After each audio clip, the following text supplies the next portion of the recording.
السلام علیکم ناظرین طفیل بن عمر مکہ آ رہے ہیں۔ مکہ کے مشرک یہ خبر سن کر پریشان ہو گئے۔ یہ ان دنوں کی بات ہے جب نبی کریم صلی اللہ علیہ وسلم نے اعلانیہ دین کی تبلیغ شروع کر دی تھی۔ طفیل بن عمر اپنے قبیلے دوس کے رئیس تھے۔ دوس عرب کا ایک طاقتور قبیلہ تھا۔ یہ قبیلہ یمن کے ایک کونے میں پہاڑ کے دامن میں آباد تھا۔ یہ لوگ بہت ہی دلیر اور دولت مند تھے۔ اپنی آبادی کے گرد انہوں نے ایک حفاظتی بند بھی تعمیر کر رکھا تھا۔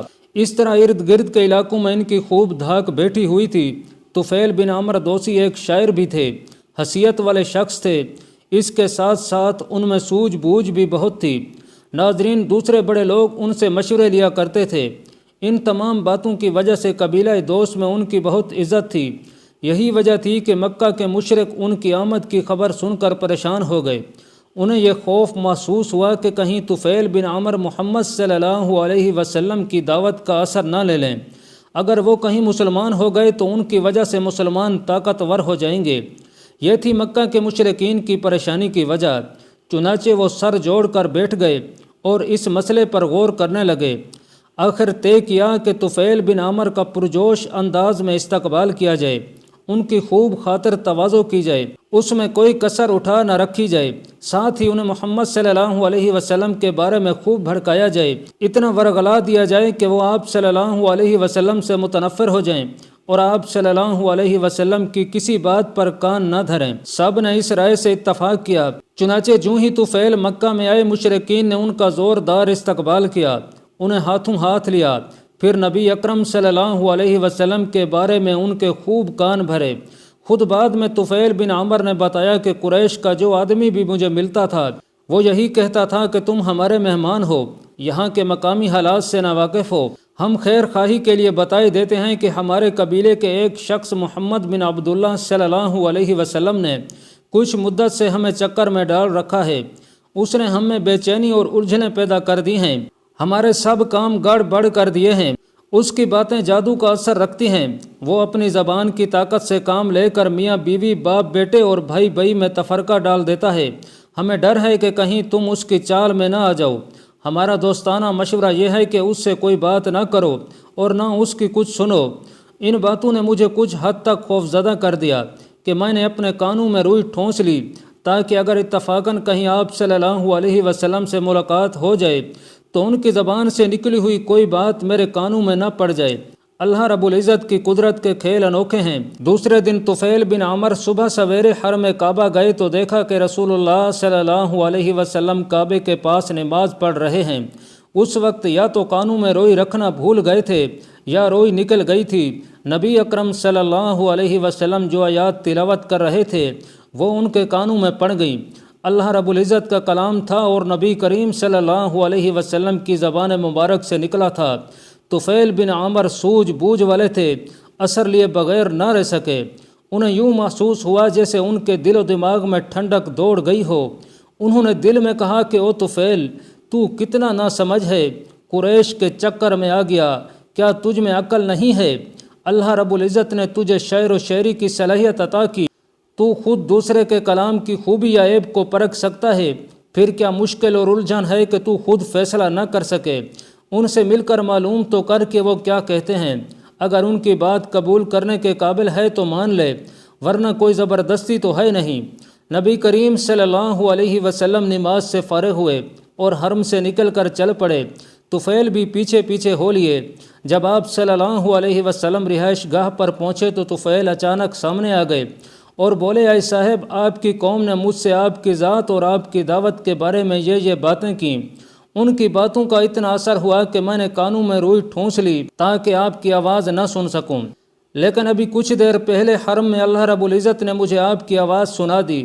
آپ جو کچھ پڑھ رہے تھے وہ مجھے بہت اچھا معلوم ہوا ہے۔ میں چاہتا ہوں کہ آپ ذرا مجھے تفصیل سے بتائیں کہ آپ کیا کہتے ہیں۔ نبی اکرم صلی اللہ علیہ وسلم نے ان کے سامنے اسلام کی خوبیاں بیان فرمائیں، قرآن کا کچھ حصہ پڑھ کر سنایا۔ یہ شیریں کلام سن کر طفیل بن عمر پر وجد کی حالت طاری ہو گئی۔ شاعر تھے، کلام کو سمجھتے تھے، لیکن یہ کلام ایسا تھا کہ پہلے کبھی اس جیسا نہیں سنا تھا۔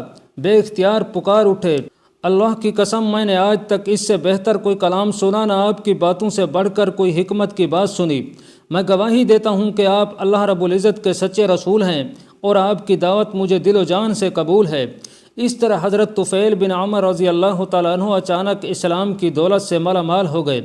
قریش کی ساری تدبیریں دھری کی دھری رہ گئیں۔ ناظرین، حضرت طفیل رضی اللہ تعالیٰ عنہ مکہ سے چلنے لگے تو رسول اللہ صلی اللہ علیہ وسلم کی خدمت میں حاضر ہوئے اور عرض کی، یا رسول اللہ صلی اللہ علیہ وسلم، میں اپنی قوم کا سردار ہوں، میری قوم مجھے بہت چاہتی ہے، اگر آپ اجازت دیں تو میں وطن جا کر اپنی قوم کو اسلام کی دعوت دوں۔ آپ صلی اللہ علیہ وسلم نے ارشاد فرمایا، ہاں تم اپنی قوم کو حق کی طرف بلا سکتے ہو۔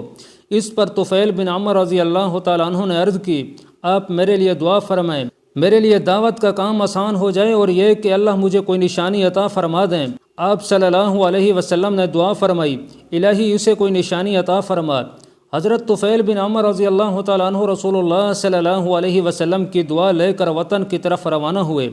طفیل سفر کے بعد اپنی بستی کے قریب پہنچے تو سورج غروب ہو چکا تھا، ساری وادی اندھیرے میں ڈوب چکی تھی، راستہ دو پہاڑوں کے درمیان سے ہو کر جاتا تھا، زبردست اندھیرے میں نیچے جانا بہت مشکل کام تھا۔ اس وقت ایک بہت ہی عجیب واقعہ ہوا۔ جو ہی حضرت طفیل رضی اللہ تعالیٰ عنہ نے نیچے کی طرف رخ کیا، ان کا چہرہ یکدم روشن ہو گیا، اس میں سے پھوٹ پھوٹ کر نکلنے والی روشنی نے ارد گرد کی فضا کو روشن کر دیا۔ حضرت طفیل رضی اللہ تعالیٰ عنہ اس وقت اپنے قبیلے کے ایک ایک گھر کو دیکھ رہے تھے۔ یہ رحمت عالم صلی اللہ علیہ وسلم کی دعا کا اثر تھا۔ معلوم نہیں اس وقت طفیل رضی اللہ تعالیٰ عنہ کے دل میں کیا خیال آیا، انہوں نے دعا کے لیے ہاتھ اٹھا دیے، اے اللہ اپنی نشانی چہرے کی بجائے کسی اور جگہ منتقل فرما دے۔ ابھی یہ الفاظ منہ سے نکلے ہی تھے کہ روشنی ان کے کوڑے میں آ گئی۔ اب ہاتھ میں پکڑا ہوا کوڑا مشل کا کام دے رہا تھا۔ یہ وہ نشانی تھی جس کی وجہ سے وہ ذو نور یعنی نور والے مشہور ہوئے۔ گھر پہنچے، سب سے پہلے باپ کو اسلام کی دعوت دی، انہوں نے بھی اسلام قبول کر لیا، پھر سارا گھرانہ مسلمان ہو گیا۔ اس کے بعد انہوں نے اپنے قبیلے کو اسلام کی دعوت دی، لیکن وہ اسلام نہ لائے۔ انہوں نے کوشش جاری رکھی، لیکن صرف ایک آدمی مسلمان ہوا۔ آخر یہ پھر رسول اللہ صلی اللہ علیہ وسلم کے پاس گئے۔ آپ صلی اللہ علیہ وسلم سے قبیلے کے لیے دعا کی درخواست کی۔ نبی اکرم صلی اللہ علیہ وسلم نے دعا فرمائی۔ یہ پھر قبیلے کی طرف لوٹے، پھر انہیں تبلیغ کی۔ آخر ان کے قبیلے کے اکثر گھرانے مسلمان ہو گئے۔ طفیل بن عمر رضی اللہ تعالیٰ عنہ 7 ہجری کو مدینہ گئے۔ آپ نے غزوہ خیبر میں شرکت کی۔ فتح مکہ کے موقع پر بھی نبی اکرم صلی اللہ علیہ وسلم کے ساتھ تھے۔ فتح مکہ کے بعد طفیل بن عمر رضی اللہ تعالیٰ عنہ نے نبی اکرم صلی اللہ علیہ وسلم سے عرض کیا، یا رسول اللہ صلی اللہ علیہ وسلم، میرے قبیلے کے کچھ لوگ ابھی تک مسلمان نہیں ہوئے، وہاں ایک بت خانہ ہے، وہ اس میں بتوں کی عبادت کرتے ہیں، اگر آپ اجازت دیں تو میں ان بتوں کو گرا دوں۔ نبی اکرم صلی اللہ علیہ وسلم نے ارشاد فرمایا، ہاں اس کو برباد کر دو۔ چنانچہ حضرت طفیل بن عمر رضی اللہ تعالیٰ عنہ اپنے قبیلے کے کچھ مسلمانوں کے ساتھ گئے، بت خانے کو تباہ کر دیا اور آگ لگا دی۔ ناظرین، غزوہ طائف کے موقع پر حضرت طفیل بن عمر رضی اللہ تعالیٰ عنہ نبی اکرم صلی اللہ علیہ وسلم کی خدمت میں حاضر ہوئے۔ آپ صلی اللہ علیہ وسلم کو بت خانہ گرانے کی خبر سنائی، آپ بہت خوش ہوئے۔ نبی کریم صلی اللہ علیہ وسلم کے وصال کے بعد حضرت ابو بکر صدیق رضی اللہ تعالیٰ عنہ خلیفہ بنے تو بہت سے قبیلے مرتد ہو گئے، اسلام سے پھر گئے۔ ان کے خلاف جہاد میں حضرت طفیل بن عمر رضی اللہ تعالیٰ عنہ نے بڑھ چڑھ کر حصہ لیا۔ نبوت کے جھوٹے دعوے دار مسلمہ کذاب کے خلاف مہم بھیجی گئی تو وہ اس میں بڑے جوش و خروش سے شریک ہوئے۔ جنگ یمامہ میں بڑی بہادری سے لڑے اور لڑتے لڑتے شہید ہو گئے۔ اللہ تعالیٰ ان پر بے شمار رحمتیں نازل فرمائے۔ اللہ پاک کمی بیشی معاف فرمائے۔ اللہ آپ کا حامی و ناصر ہو، آمین۔